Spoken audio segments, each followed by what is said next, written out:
Sorry to keep you waiting. Good afternoon. The Russian military has begun a brutal assault on the people of Ukraine. Without provocation, without justification, without necessity, this is a premeditated attack. Vladimir Putin has been planning this for months, as we've been saying all along. He moved more than 175,000 troops, military equipment, and positions along the Ukrainian border. He moved blood supplies into position and built a field hospital, which tells you all you need to know about his intentions all along. He rejected every good faith effort the United States and our allies and partners made to address our mutual security concerns through dialogue to avoid needless conflict and avert human suffering. For weeks, we have been warning that this would happen. And now it's unfolding largely as we predicted. In the past week, we've seen shelling increase in the Donbass, a region in eastern Ukraine controlled by Russian-backed separatists. The Russian government has perpetrated cyber attacks against Ukraine. We saw a staged political theater in Moscow, outlandish and baseless claims that Ukraine was about to invade and launch a war against Russia, that Ukraine was prepared to use chemical weapons, that Ukraine committed a genocide.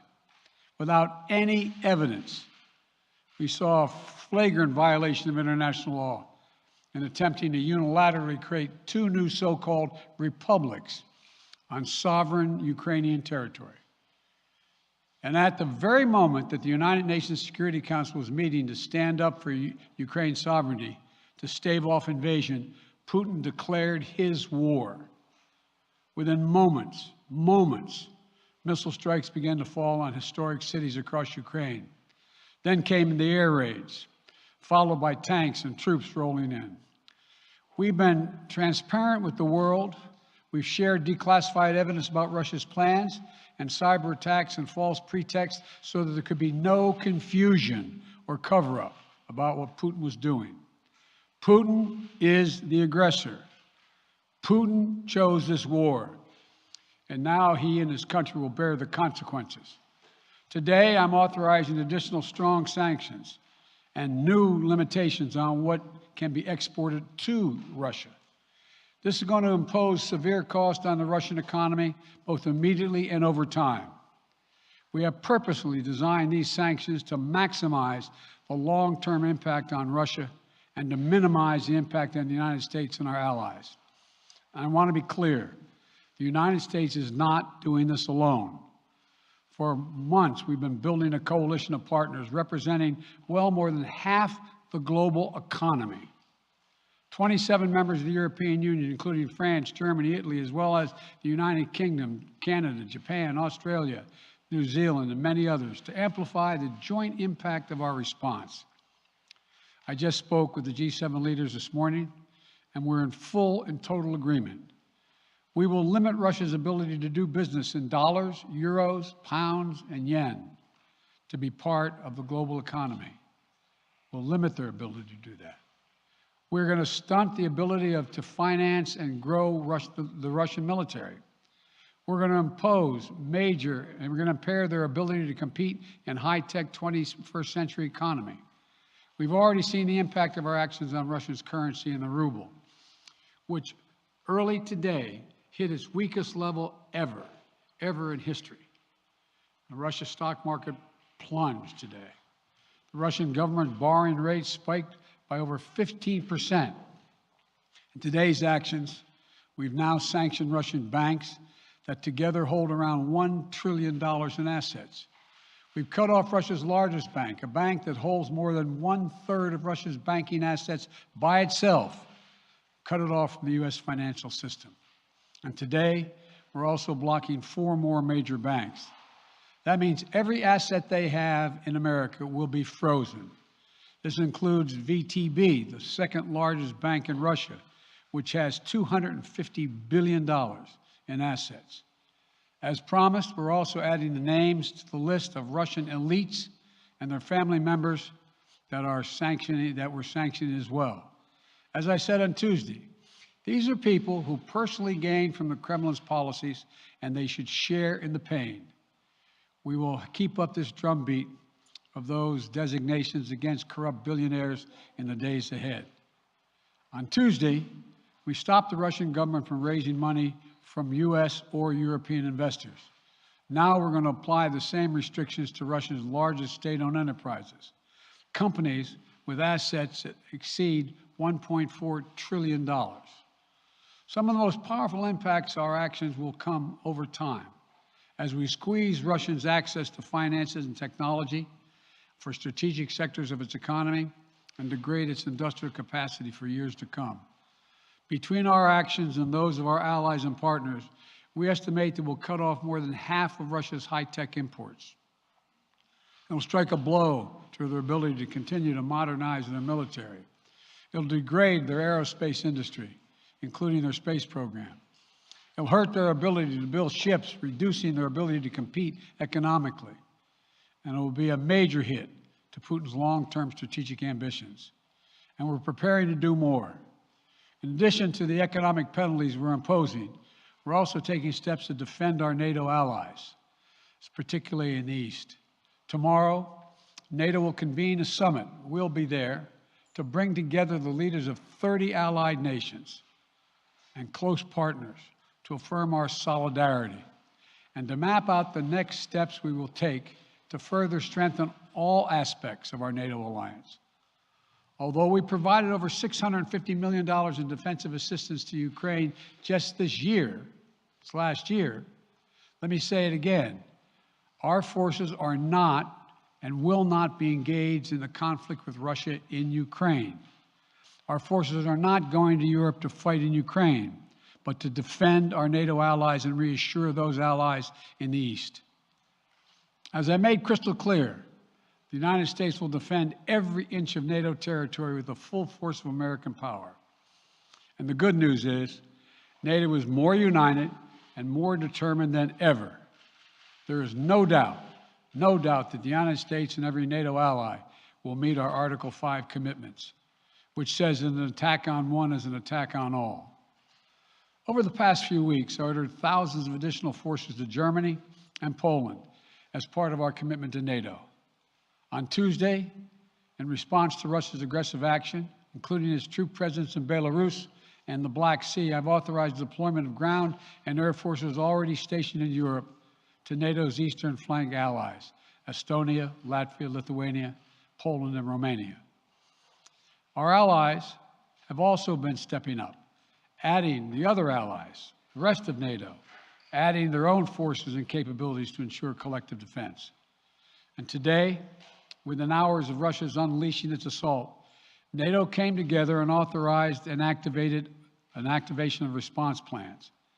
This will enable NATO's high readiness forces to deploy and when and where they are needed to protect our NATO allies on the eastern boundaries of Europe.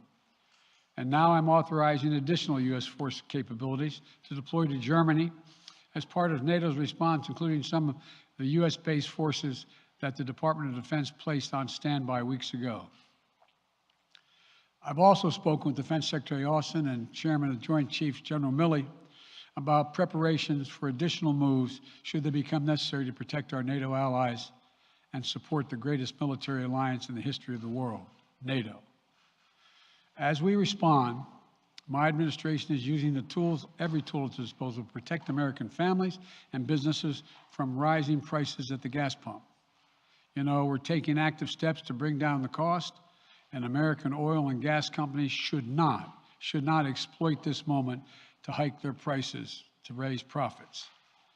You know, in our sanctions package, we specifically designed to allow energy payments to continue. We are closely monitoring energy supplies for any disruption. We've been coordinating with major oil producing and consuming countries toward our common interest to secure global energy supplies. We are actively working with countries around the world to elevate collective release from the strategic petroleum reserves of major energy consuming countries. And the United States will release additional barrels of oil as conditions warrant. I know this is hard and that Americans are already hurting, I will do everything in my power to limit the pain the American people are feeling at the gas pump. This is critical to me. But this aggression cannot go unanswered. If it did, the consequences for America would be much worse. America stands up to bullies. We stand up for freedom. This is who we are. Let me also repeat the warning I made last week. If Russia pursues cyber attacks against our companies, our critical infrastructure, we are prepared to respond. For months, we've been working closely with the private sector to harden our cyber defenses, sharpen our ability to respond to Russian cyber attacks as well. I spoke last night to President Zelensky of Ukraine, and I assured him that the United States, together with our allies and partners in Europe, will support the Ukrainian people as they defend their country. We'll provide humanitarian relief to ease their suffering. And in the early days of this conflict, Russia propaganda outlets will keep trying to hide the truth and claim success for its military operation against a made-up threat. But history has shown, time and again, how swift gains in territory eventually give way to grinding occupations, acts of mass civil disobedience, and strategic dead ends. The next few weeks and months will be hard on the people of Ukraine. Putin has unleashed a great pain on them, but the Ukrainian people have known 30 years of independence. They have repeatedly shown that they will not tolerate anyone who tries to take their country backwards.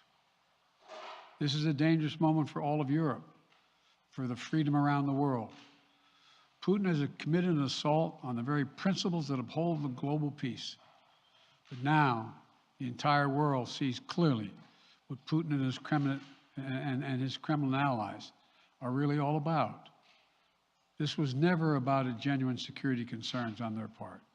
It was always about naked aggression, about Putin's desire for empire by any means necessary, by bullying Russia's neighbors through coercion and corruption, by changing borders by force, and ultimately by choosing a war without a cause. Putin's actions betray his sinister vision for the future of our world, one where nations take what they want by force. But it is a vision that the United States and freedom-loving nations everywhere will oppose with every tool of our considerable power. The United States and our allies and partners will emerge from this stronger, more united, more determined, and more purposeful. And Putin's aggression against Ukraine will end up costing Russia dearly, economically and strategically. We will make sure of that. Putin will be a pariah on the international stage. Any nation that countenances Russia's naked aggression against Ukraine will be stained by association. When the history of this era is written, Putin's choice to make a totally unjustifiable war on Ukraine will have left Russia weaker and the rest of the world stronger. Liberty, democracy, human dignity, these are the forces far more powerful than fear and oppression. They cannot be extinguished by tyrants like Putin and his armies. They cannot be erased by from people's hearts and hopes by any amount of violence and intimidation. They endure. In the contest between democracy and autocracy, between sovereignty and subjugation, make no mistake, freedom will prevail. God bless the people of a free and democratic Ukraine. May God protect our troops. Mr. President. Associated Press, Zeke. So do you have any plans to speak with President Putin at this point? And what interactions have you had with the Russian government? I heard the first part. Do I have any plans to speak with Putin at this point, and what? What communications have you had with the Kremlin as far as military operations in Ukraine and making sure this does not spiral into a larger conflict? Well, it's a large conflict already. The way we're going to ensure it's not going to aspire to a larger conflict is by providing all the forces needed in the Eastern European nations that are members of NATO. NATO is more united than it's ever been, and I have no plans to talk with Putin. Wall Street Journal, Tarina. Mr. President, you didn't mention SWIFT in your sanctions that you announced. Is there a reason why the U.S. Isn't doing that? Is there a disagreement among allies regarding SWIFT and whether Russia should be allowed to be a part of it? The sanctions that we've proposed on all their banks are of equal consequence, maybe more consequence than SWIFT, number one.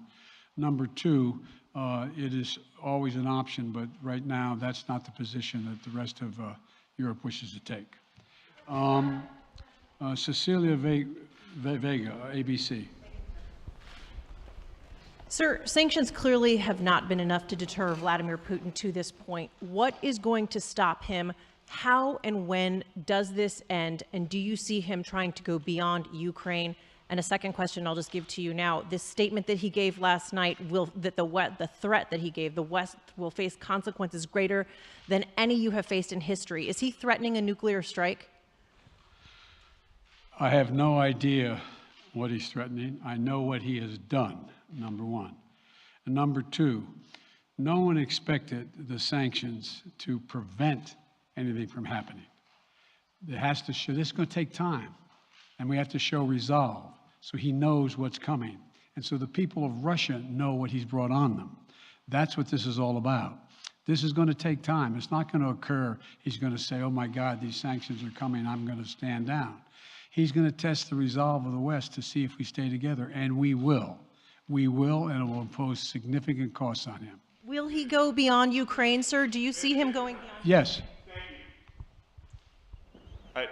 Two topics, just really quick. First, markets are down and gas prices are up. I know you always stress the difference between Wall Street and Main Street, but everybody seems to be in for some economic pain. How economically painful is it going to get for people in this country?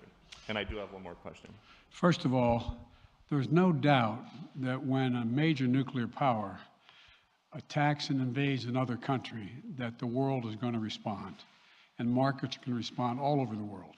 So there's no doubt about that, number one. Number two, the notion that this is going to last for a long time is highly unlikely as long as we continue to stay resolved in imposing the sanctions we're going to impose on Russia, period. What's the next question? I'm sorry. The next question is, did you underestimate Putin, and would you still describe him the way that you did in the summer as a worthy adversary? At the time, he was, I made it clear, as an adversary, and I said he was worthy. I didn't underestimate him. And I've read most of everything he's written. Did you read the, I shouldn't, I'm not being a wise guy. You heard the speech he made, almost an hour's worth of speeches, why he was going into Ukraine. He has much larger ambitions in Ukraine. He wants to, in fact, reestablish the former Soviet Union. That's what this is about. And I think that his ambitions are completely contrary to the place where the rest of the world has arrived. You're confident that these devastating sanctions are going to be as devastating as Russian missiles and bullets and tanks? Yes, Russian bullets, missiles, and tanks in Ukraine. Yes, I am. Thank you, President Biden. If sanctions cannot stop President Putin, what penalty can? I didn't say sanctions couldn't stop him. You've been talking about the threat of these sanctions for several weeks now. Yes, but the threat of the sanctions and imposing the sanctions and seeing the effect of the sanctions are two different things. They're two different things. And we're now he's going to begin to see the effect of the sanctions. And what will that do? How will that change his mindset here, given he's Because attacking it will so Ukraine weaken his country that he'll have to make a very, very difficult choice as to whether to continue to move toward being a second-rate power or, in fact, respond. You said in recent weeks that big nations cannot bluff when it comes to something like this. You recently said that the idea of personally sanctioning President Putin was on the table. Is that a step that you're prepared to take? And if not, it's not a bluff, it's on the table. Sanctioning President Putin? Yes. Why not sanction him today, sir? Mr. President? Why not sanction him today, sir? Mr. President, if I can, you detailed some severe and swift new sanctions today and said the impact it will have over time. But given the full-scale invasion, given that you're not pursuing disconnecting Russia from what's called SWIFT, the international banking system, or other sanctions at your disposal. Respectfully, sir, what more are you waiting for? Specifically, with the sanctions we've imposed exceed SWIFT. The sanctions we imposed exceed anything that's ever been done. The sanctions we imposed have generated 2/3 of the world joining us. They are profound sanctions. Let's have a conversation in another month or so to see if they're working. Yes. Can I ask you about Zelensky? Sir, you spoke to Vladimir Zelensky yesterday, sir? What's the risk that we are watching the beginning of another Cold War, and is there now a complete rupture in U.S. and Russian relations? There is a complete rupture right now in U.S.-Russian relations if they continue on this path that they're on.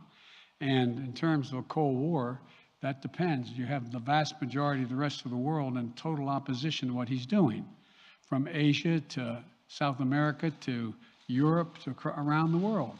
And so it's going to be a cold day for Russia. The idea, you don't see a whole lot of people coming to his defense. And are you, if I could follow up, sir, are you urging China to help isolate Russia? Are you urging China to help isolate Russia? I'm not prepared to comment on that at the moment.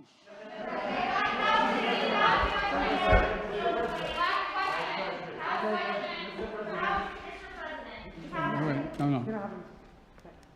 Yeah. No.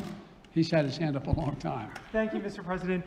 How concerned are you that Putin wants to go beyond Ukraine into other countries, and the U.S. will have to get involved if he moves into NATO countries? Well, if he did move into NATO countries, he will be involved. We will be involved. The only thing that I'm convinced of is if we don't stop now, he'll be emboldened. If we don't move against him now with these significant sanctions, he will be emboldened. Look, you know, well, anyway. And can you talk anything more about your conversation? Mr. President.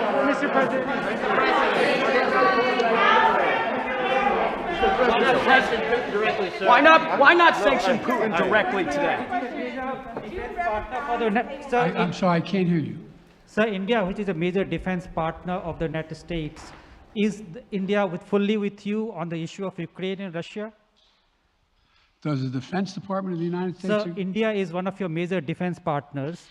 Is India fully in sync with the United States on Russia? We're in consultation with India today. We haven't resolved that completely. One more question. Okay, thank you all very much. Thank you.